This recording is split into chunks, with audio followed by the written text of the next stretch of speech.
Inilah beberapa kebiasaan sehari-hari yang ternyata membuat otak anak menjadi bodoh.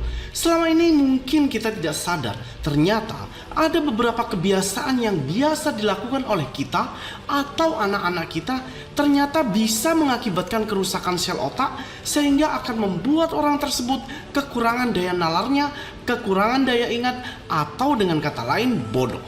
Inilah beberapa kebiasaan sehari-hari yang harus dihindari untuk menghindari kerusakan sel-sel otak yang berdampak pada kebodohan, terutama pada anak kecil.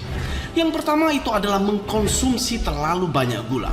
Perlu Anda ketahui, mengkonsumsi gula berlebih dalam jangka waktu yang lama dapat mengacaukan kemampuan tubuh menyerap protein dan nutrisi.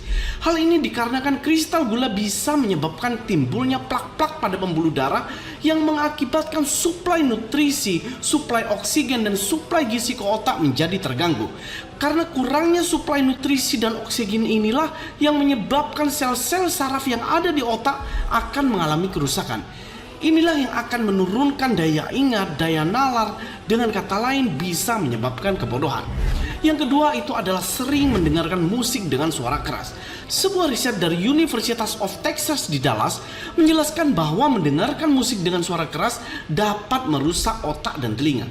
Memang awalnya kerusakan terjadi pada telinga, namun ketika telinga mengalami kerusakan, maka ini berpengaruh terhadap bagian otak yang disebut dengan auditory cortex, di mana auditory cortex berfungsi memproses suara menjadi sebuah perintah akan mengalami reaksi yang lebih lambat dari biasanya. Riset tersebut menjelaskan bahwa ketika sel-sel rambut yang ada pada telinga ini mengalami kerusakan dikarenakan musik yang keras, maka secara otomatis menyebabkan keterlambatan berpikir seseorang, atau dengan istilah teknisnya tell me alias telat mikir.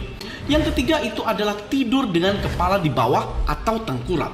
Menurut National Sleep Foundation, tidur dengan posisi tengkurap ternyata menghambat proses sirkulasi oksigen yang Anda hirup ketika tidur. Hal ini dikarenakan dada sulit berkontraksi saat bernafas dan menyebabkan jantung tidak maksimal dalam memompa oksigen ke otak. Semakin sedikit oksigen yang Anda hirup, maka semakin sedikit oksigen yang tersuplai ke dalam otak Anda. Ketika sel-sel otak sering kekurangan oksigen, maka secara otomatis akan mengakibatkan kematian sel-sel otak dan meningkatkan resiko kerusakan sel-sel otak dan fungsi otak Anda. Yang keempat itu adalah sering bergadang. Sekedar informasi, ketika Anda sering bergadang, maka bagian otak yang bernama hippocampus akan mengalami kerusakan. Padahal fungsi utama dari hippocampus adalah pembelajaran, penyimpanan, serta pengolahan memori jangka panjang pada manusia. Jadi, jika bagian otak ini mengalami kerusakan, Anda tidak lagi dapat menghasilkan memori jangka panjang.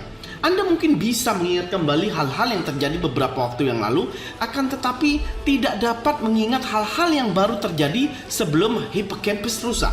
Yang kelima itu adalah makan terlalu banyak. Sebuah studi yang diterbitkan dalam jurnal neurologi pada 2012 meneliti 6.000 orang yang rata-rata berusia 50 tahun. Peserta diperiksa dalam 1 dekade dan hasilnya adalah mereka yang mengalami obesitas memiliki penurunan fungsi kognitif 22% dibandingkan dengan mereka yang lebih ramping. Yang keenam itu adalah kurangnya minum air putih. Hasil riset dari The Indonesian Hydration Regional Study menyatakan bahwa kekurangan kebutuhan air putih sebanyak 2% saja bisa menurunkan fungsi otak manusia. Hal ini dikarenakan otak tersusun atas 80% air. Selain itu, air dibutuhkan oleh otak karena berfungsi untuk mengantar nutrisi ke otak dan menghilangkan racun-racun yang ada di otak. Jadi, ketika kebutuhan air untuk otak ini tidak terpenuhi, maka pertukaran nutrisi dan racun pada otak otomatis juga akan semakin lambat. Yang ketujuh adalah merokok. Untuk yang satu ini nggak usah dibahas terlalu dalam karena ini terlalu mainstream, terlalu banyak yang membahas, terlalu banyak penelitian yang membahas hubungan rokok dengan kerusakan otak. Silahkan cari aja langsung di Google. Yang selanjutnya itu adalah mengkonsumsi alkohol. Seperti yang disampaikan Dr. Christian Sister dari Departemen Ilmu Kesehatan Jiwa Fakultas Kedokteran Universitas Indonesia, bahwa alkohol dapat merusak banyak hal di otak manusia.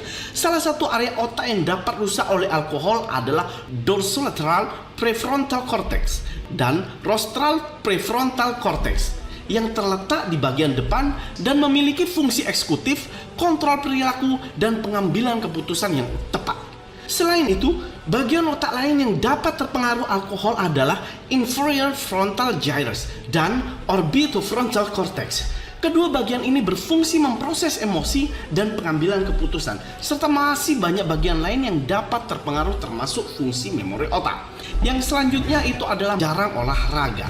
Ketika seseorang jarang berolahraga, maka detak jantung akan melemah, di mana ketika detak jantung semakin melemah, oksigen yang dipompa ke dalam otak juga akan semakin sedikit.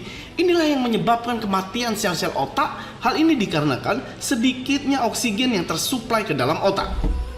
Selain itu, sebuah studi di Amerika Serikat menunjukkan bahwa olahraga membantu membuat kita awet muda. Hal ini dikarenakan ketika kita olahraga, maka otak akan melepaskan hormon yang bernama hormon endorfin, di mana hormon ini sangat diperlukan oleh tubuh untuk memperbaiki kondisi sel-sel tubuh yang telah rusak. Demikian beberapa kebiasaan buruk yang mungkin belum Anda sadari dan harus segera dihentikan. Tetap semangat dan yuk lawan kemustahilan bersama Mas Sagi Indonesia.